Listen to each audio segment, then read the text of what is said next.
Good evening. তো IKSFF এসে আপনার কেমন লাগছে? নমস্কার সকলকে and very happy new year to all.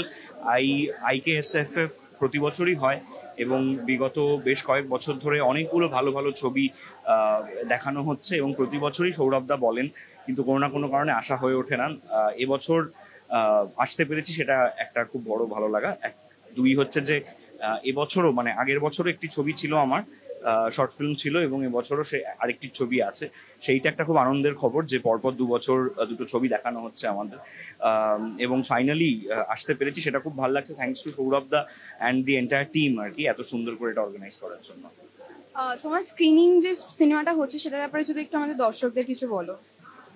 আজকে দেখানো হবে একটি ছবি, তার নাম হচ্ছে লাভ প্রেম রিলোডেড। সায়ন বসু চৌধুরী তার একটি শর্ট ফিল্ম। সায়নদার সাথে এর আগেও আমি একটি ছবি করেছি, শর্ট ফিল্ম করেছি, এবং এটা তার সাথে আমার দ্বিতীয় কাজ।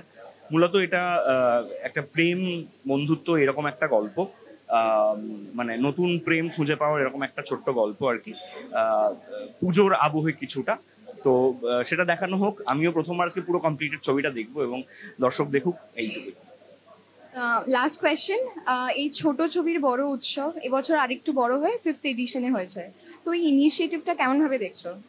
খুবই ভালো, এবং সৌরভদা নিজে সিঙ্গেল হ্যান্ডেডলি এত কিছু করেন, এতগুলো দিক আছে আর কি এই ফেস্টিভ্যালটা করার পেছনে। এতগুলো ছবি নির্বাচন করা, সেগুলো স্ক্রিন করা, পরপর 2-3 দিন ধরে বিভিন্ন জায়গায় বিভিন্নভাবে অর্গানাইজ হচ্ছে। স্পেশালি যখন প্রথম শুরু হয় তখন কিছুটা অনলাইন কিছুটা অফলাইন, এইভাবে পুরোটা ম্যানেজ করা, এটা একটা হিউম্যাঙ্গাস কাজ আমার মনে হয়। সেইটা ভীষণ সুষ্ঠুভাবে সৌরভদা এবং আপনাদের গোটা টিম তারা মিলে করেন, সেইটা একটা খুব আনন্দের ব্যাপার।